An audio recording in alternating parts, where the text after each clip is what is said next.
The designers of the bunker ventilation system also had a system in place to thwart a different kind of attack, poisoned gas pumped into the tunnels.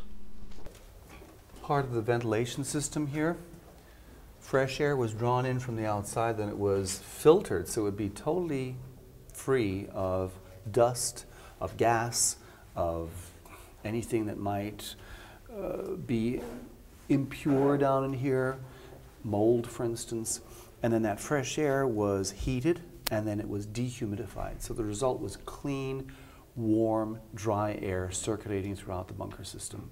The plan was ultimately to close off the whole bunker system so hermetically that they would have higher pressure in here. They were working on that so that if the Allies used gas from the outside, they would have their own system down in here to breathe in fresh air, a little bit like in a submarine, for instance, and that pressure that they had inside the bunkers being higher than the outside pressure would not allow the Allies to use poison gas to get them out of here. The bunker complex we've been exploring is adjacent to that of Hitler's. David explains further. What we have at the end here is an interesting feature. This is a connection between this particular level of the bunker system and Hitler's private bunker much, much lower down. About 25 meters, roughly 80 feet down at the bottom of that, you would have had the access through a door into Hitler's private bunker, through his staff headquarters, and into the dozen or so rooms that were fitted out for Dr. Morell, his physician, for his girlfriend Ava Braun. All of that was extremely luxurious, just a stone's throw from where we are right now. That's completely sealed off to the public.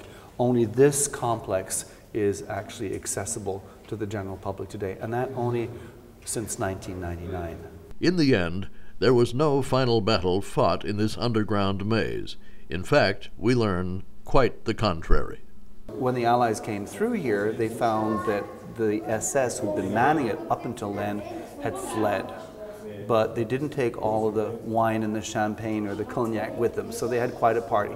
I'm not sure it was before or after the party that they set off an explosive here. This was something called a satchel charge, which made a hole in the ground, and interestingly enough, reveals to us the sub-bunker. There's a lower level to much of the system to hide the unsightly things. The ventilation, the piping for fresh water and wastewater, the cables, all of the things that you might find in your cellar, they kept at a lower level.